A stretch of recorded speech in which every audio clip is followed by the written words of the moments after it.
Hi நான் அதித்தி. இந்த வீடியோவில் வந்து லேம் டு த ஸ்லாட்டர் அப்படின்னு சொல்லிட்டு ரோல்தா அவர்கள் எழுதின ஒரு இங்கிலீஷ் ஷார்ட் ஸ்டோரியோட ஃபுல் ஸ்டோரியை பார்க்கலாம். இது வந்து 1954 எழுதப்பட்ட ஒரு கதை. ஒரு கொலை பண்ணிட்டாங்க, அந்த கொலையை மறைக்கிறதுக்கு என்ன பண்ணுறாங்க அப்படிங்கிறது அந்த கதையோட மையக்கரு. கதைக்குள்ளே போகலாம். மேரி மலோனி அப்படிங்கிறவங்க ஒரு ப்ரெக்னென்ட்டான ஹவுஸ் ஒய்ஃப். அவங்களுடைய ஹஸ்பண்ட் பேட்ரிக் வந்து ஒரு போலீஸ் டிடெக்டிவ். ஒரு நாள் பேட்ரிக் வந்து வேலையிலேருந்து வீட்டுக்கு வர்றாரு. வர்றப்பவே ஒரு மாதிரி கொஞ்சம் டிஸ்டர்ப்டாகவே இருக்காரு. என்னங்க ஆச்சு அப்படின்னு மேரி மலோனி கேட்குறப்ப, எனக்கு வந்து டிவோர்ஸ் வேணும், சரி உன்னை நான் பார்த்துக்கிறேன், you will be looked after அப்படின்னு சொல்லுவார். என்னது டிவோர்ஸ் வேணுமா? கேட்டோடனே வந்து ஒரு நிமிஷம் மேரி ஷாக் ஆயிடுவாங்க. சரின்னு அப்புறம் அவங்கள தேத்திக்கிட்டு ஓகே அவர் மாதிரி மனசை தயார்படுத்திடுவாங்க. போய் கிச்சனுக்கு போவாங்க. நான் சமைக்க போகிறேங்க, உங்களுக்கு ஏதாவது வேணுமா அப்படின்னு கேட்பாங்க. அவர் வந்து பயங்கர கோபத்துலையும் எரிச்சல்லையும் இருப்பார். நீ செய்கிறதெல்லாம் ஒன்றும் எனக்கு தேவையில்லை, நான் வெளியே போய் சாப்பிட்டுக்கிறேன் அப்படின்ட்டு போவார். ஃப்ரிட்ஜுக்குள்ளே வந்து இந்த ஃப்ரீசரில் ஒரு லேம்போடைய கால் இருக்கும். அந்த காலை வச்சு அவங்க ஹஸ்பண்டை ஒரே அடி தலையில் அடிச்சிருவாங்க. ஹஸ்பண்ட் கீழே விழுந்து இறந்துருவார். மேரிக்கு ஒரு நிமிஷம் பயங்கர ஷாக் ஆயிரும். ஐயோ இறந்துட்டாரே, இப்போ நான் என்ன பண்ணுறது அப்படின்னு சொல்லிட்டு ஒரு ஸ்பிட் ஆஃப் த மொமெண்ட்டில் தான் அதை அவங்க பண்ணியிருப்பாங்க. ஆனால் அது ஒரு கொலை. ப்ரெக்னெண்ட்டாக வேறு இருக்கேன், என் வயிற்றில் ஒரு குழந்தை வேறு என்னை நம்பி இருக்குது, இப்போ நான் என்ன பண்ணுறது அப்படின்னு யோசிச்சு டக்குன்னு ஒரு பிளான் பண்ணுவாங்க. வெளியே உடனே வந்து எல்லாம் ப்ராக்டிஸ் பண்ணிவிட்டு எல்லா முகத்தெல்லாம் தொடச்சிட்டு கொஞ்சம் சியரப் ஆகிட்டு வெளியே போய் கடைக்காரன்கிட்ட இன்னைக்கு ராத்திரி என் புருஷனுக்கு நான் என்ன சமைச்சு கொடுக்கறது அப்படின்னு சொல்லி ஒரு லென்த்தியான சியர்ஃபுல்லான கான்வர்சேஷன் அலிபை கிரியேட் பண்ணுறாங்க. ஏன்னா கூட யாராவது இருந்தாங்களா அந்த டயத்தில் அப்படிங்கிறப்ப சாட்சி சொல்லுவாங்க எல்லாரும் இந்த பொண்ணு வெளியே தான் இருந்தா அப்படின்னு சொல்லிட்டு சியர்ஃபுல்லான கான்வர்சேஷனை கிரியேட் பண்ணுறாங்க. இல்லை விழுந்து விழுந்து சிரித்து பேசிட்டு வீட்டுக்கு வந்தோடனே ஹஸ்பண்டை ரத்த வெள்ளத்தில் பார்த்துட்டு ஷாக் ஆயிடுறாங்க. ஐயோ என்னது ஹஸ்பண்ட் இறந்துட்டாரு அப்படின்னு சொல்லி ஷாக் ஆகி பயங்கரமாக அக்கம் பக்கத்து வீட்டுக்காரங்க எல்லாரையும் கூப்பிட்டு எல்லாருமே வந்துடுறாங்க.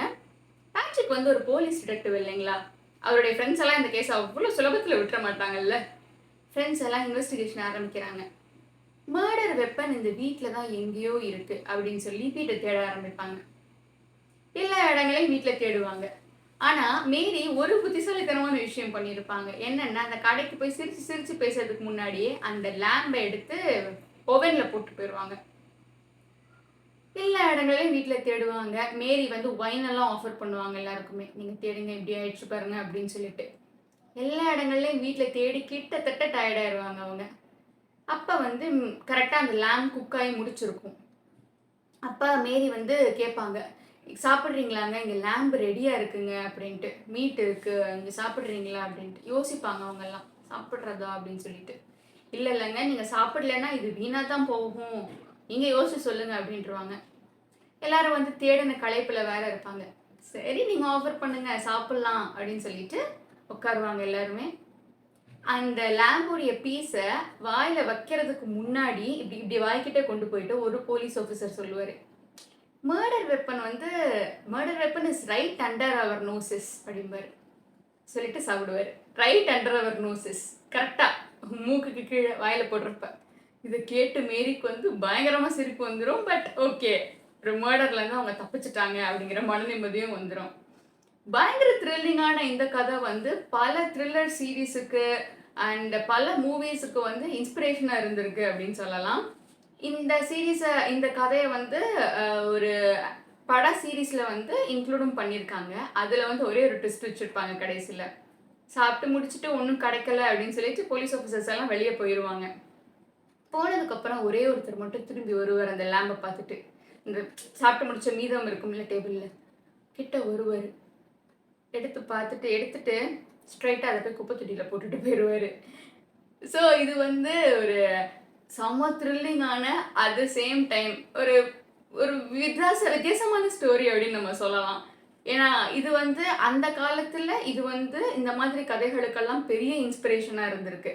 1954 எழுதப்பட்ட இந்த கதை வந்து இனிஷியலாக ரிஜெக்ட் பண்ணியிருக்காங்க பப்ளிஷர்ஸ். பட் இன்னொரு மேகசினில் இதை ஒரு ஷார்ட் ஸ்டோரியாக பப்ளிஷ் பண்ணதுக்கப்புறமா எல்லாருக்குமே இந்த கதை ரொம்ப பிடிச்சி போயிடுச்சு.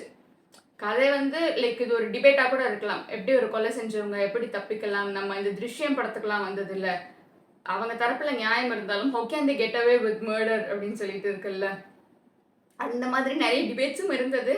பட் அந்த கொலை ஒரு கதையாக பார்க்குறப்ப இது வந்து ஒரு மாஸ்டர் பீஸ் அப்படின்னே சொல்லலாம்.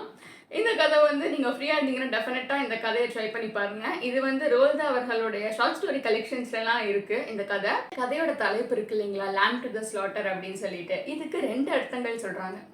ஒன்று வந்து லேம்ப் டு த ஸ்லாட்டர் டைரக்டான மீனிங், இன்னொன்று வந்து அந்த லேம்ப் அப்படிங்கிறது வந்து மேரியை இண்டிகேட் பண்ணுறதாகவும், அதாவது ஒரு இன்னசென்ட்டான பர்சன் இப்படி தெரியாமல் ஒரு தப்பு பண்ணிட்டாங்க, அது என்ன பண்ணுறாங்க அதுக்கப்புறம் அப்படிங்கிறத இண்டிகேட் பண்ணுறதாகவும், அதாவது லேம்ப் அப்படிங்கிறத மேரிக்கு ஈக்குவலண்ட்டாக சொல்கிறதாகவும் நிறைய பேர் இந்த ரெஃபரன்சஸ்லாம் சொல்லியிருக்காங்க. இது தவிர்த்து இந்த ஃப்ரேஸ் வந்து பைபிள்லேயும் யூஸ் பண்ணப்பட்டிருக்கு. Like a lamb to the slaughter, தெரியாமல் ஒரு பெரிய பாவம் பண்ணவங்க அப்படிங்கிற மாதிரி பைபிள்லையும் இது ரெஃபரன்ஸாக யூஸ் பண்ணப்பட்டிருக்கு. அண்ட் இது வந்து நிறைய பேருடைய ஸ்கூல் புக்ஸ்லையும் இருக்கிறதாவும் சொல்லியிருக்காங்க. ஸ்கூல் புக்ஸில் ஷார்ட் ஸ்டோரி கலெக்ஷன்ஸில் வந்து இது ஆட் ஆயிருக்கு அப்படின்னு சொல்லியிருக்காங்க. பார்க்குறவங்க யாராவது ஸ்கூல் ஸ்டூடெண்ட்ஸாவோ காலேஜ் ஸ்டூடெண்ட்ஸாவோ இருந்தீங்கன்னா உங்கள் புக்கில் இது இருந்திருக்கான்னு கமெண்ட்டில் சொல்லுங்கள்.